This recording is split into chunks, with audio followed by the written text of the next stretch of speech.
Merci beaucoup. Donc, au nom du président de la commission de l'UEMOA, M.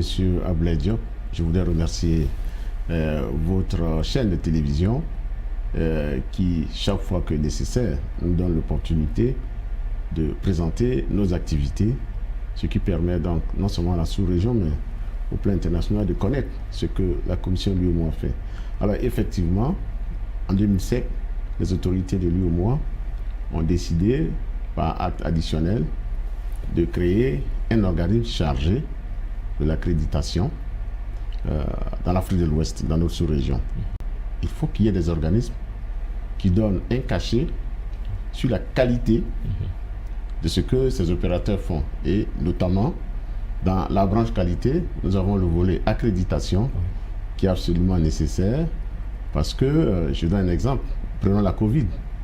Lorsque la Covid est arrivée, les organismes de voyage, les compagnies de voyage et les États ont demandé à ce que le voyageur présente un test. Oui.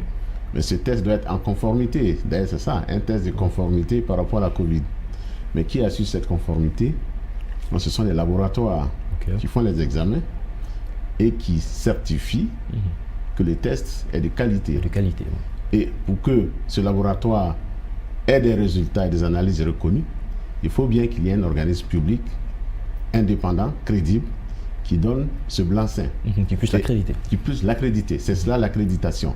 L'organisme équivalent en Afrique, qui est l'AFRAC, a décidé, n'est-ce pas, de façon mutuelle, puisque ce sont des organismes qui sont autour de la table, qui se sont concertés, qui ont vu que le travail fait par le SWAC est crédible. Donc ils l'ont validé. Donc il y a la reconnaissance au plan international. Et en même temps, vous avez un organisme qui est plus grand au plan complètement international, qu'on appelle l'ILAC, qui l'a également reconnu. Donc ce qui fait que nous avons aujourd'hui un espace communautaire qui est doté de cet organisme et qui fait la fierté de nos États. 2022, ça fait 17 ans que le SWAC existe. Quelles sont, entre autres, quelques activités? Et parlons un peu du bilan de ces 17 ans. Voilà. Alors, ça a été long. Alors, nous avons d'abord, il faut reconnaître, bénéficié des appuis importants de l'ONUDI au plan international. L'ONUDI, vous savez, c'est l'Organisation des Nations Unies pour le développement industriel, qui a donc cette vocation, n'est-ce pas, de soutenir le processus industriel. Nous avons la CEDEAO, notre organisation sœur, qui travaille aussi sur cette question avec nous. Nous avons l'Union européenne qui nous a apporté des soutiens. Vous avez des organismes équivalents en Europe, dans le monde entier. Et puis, nous avons naturellement les organisations des États, les États qui nous ont accompagnés directement à cela. Vous avez donc aujourd'hui tout cet ensemble-là qui est arrivé donc à reconnaître et à soutenir ce dispositif. Donc, la reconnaissance, elle est faite. Alors, qu'est-ce que nous avons fait jusqu'à ce jour? Nous avons donc aujourd'hui 39, n'est-ce pas, organisations qui sont accréditées par la SOAC, dont 9 laboratoires et justement qui sont dans le domaine biologique, d'analyse médicale. Et cela est absolument important. Nous avons aussi des organismes qui font l'accréditation en matière de métrologie, c'est-à-dire les instruments de pesage. Hein, voyez-vous, je simplifie. Quand vous allez au marché et que le boucher, n'est-ce pas, pèse la viande, quelle est la qualité du poids, n'est-ce pas, de l'instrument qu'il utilise pour vous dire que votre kilo de viande est bien un kilo de viande. Quand vous allez dans une station d'essence, n'est-ce pas, et que vous prenez du carburant, il ne faut pas que ce carburant qu'on vous offre, qu'on vous vend, soit plombé. Ainsi de suite. Non, l'appareil qui pompe l'essence ne doit pas être plombé. Donc, tous ces instruments de mesure doivent être accrédités, certifiés. Et cela est très important. Donc, aujourd'hui, nous avons un bilan positif, puisque nous avons à peu près 39 organisations qui sont accréditées par le SOAC. Oui, alors, je tenais d'abord à remercier la Côte d'Ivoire, puisque vous l'avez dit, mentionné que le siège se trouve en Côte d'Ivoire.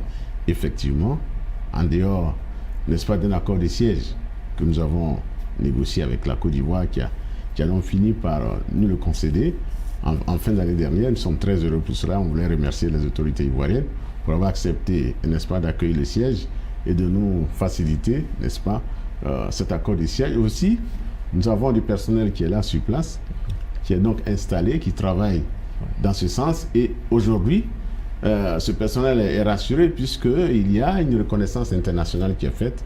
Et on voudrait remercier le gouvernement ivoirien pour cela. Mais en même temps, comme vous le dites, nous avons en termes de perspective, je crois que c'est ça la question, en termes de perspective, nous devons, maintenant que nous avons donné la confiance aux États, c'est que les laboratoires, puisque c'est purement, essentiellement orienté vers les analyses industrielles, analyses biologiques, analyses médicales, etc., etc.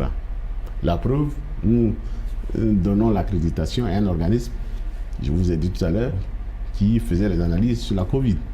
Donc, maintenant que c'est le cas, nous invitons les États à ne pas perdre du temps, à ne pas chercher ailleurs, à aller chercher des organismes extérieurs, n'est-ce pas, à notre zone, pour accréditer leurs activités. D'accord. Et ensuite, des organismes privés qui veulent venir s'installer dans la sous-région extérieure devraient pouvoir le faire avec nous, parce que lorsque vous êtes accrédité par le SOAC, ça veut dire que vous êtes accrédité dans le monde entier.